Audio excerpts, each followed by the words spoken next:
Let's go! Meron isang araw, meron nag-speaker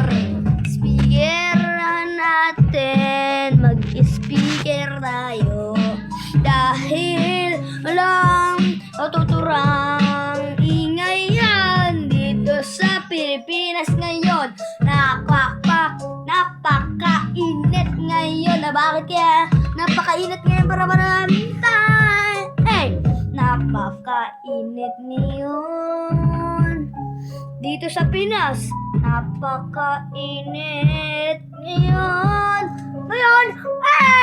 Bakit kaya napakainit? Pero usapan natin kung gaano kaingay yung kapitbahay mo kapag nagmumimusic dito sa atin, dito sa speaker na malakas kagaya sa G.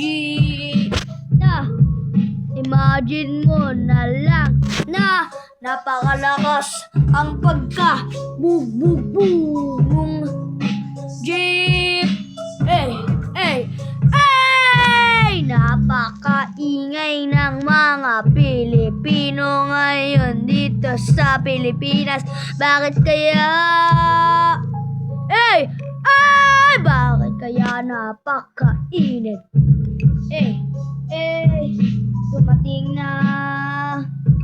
Dumating na ata ang tagtuyot. Kaya natutuyot ang mga halaman.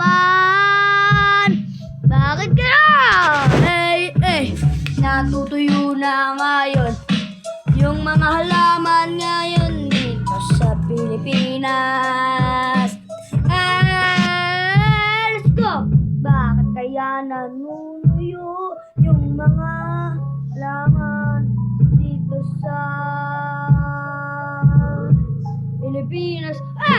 Huwag kang matakot na lumabas ngayon dito sa Pilipinas dahil ata sa usok na sa nabotas. Bakit kaya umuusok yung nabotas? Dahil ata sa sinusunog daw yung nabotas. Joke lang. You are a fool. Uto. By the way, sabi daw ng mga tao ngayon ay ang pagkasunog nung landpip doon sa nabotas dahil daw ata sa isang sigarilyo lang nananasunog. Sinunog daw may nangyarilyо, tapos tinapon lang doon sa landfill, tapos nagkasunog ng maliit lang, tapos lumaki ng palaki, tapos ayon ang pagkamulan ang sunog hanggang sa palaki ng palaki.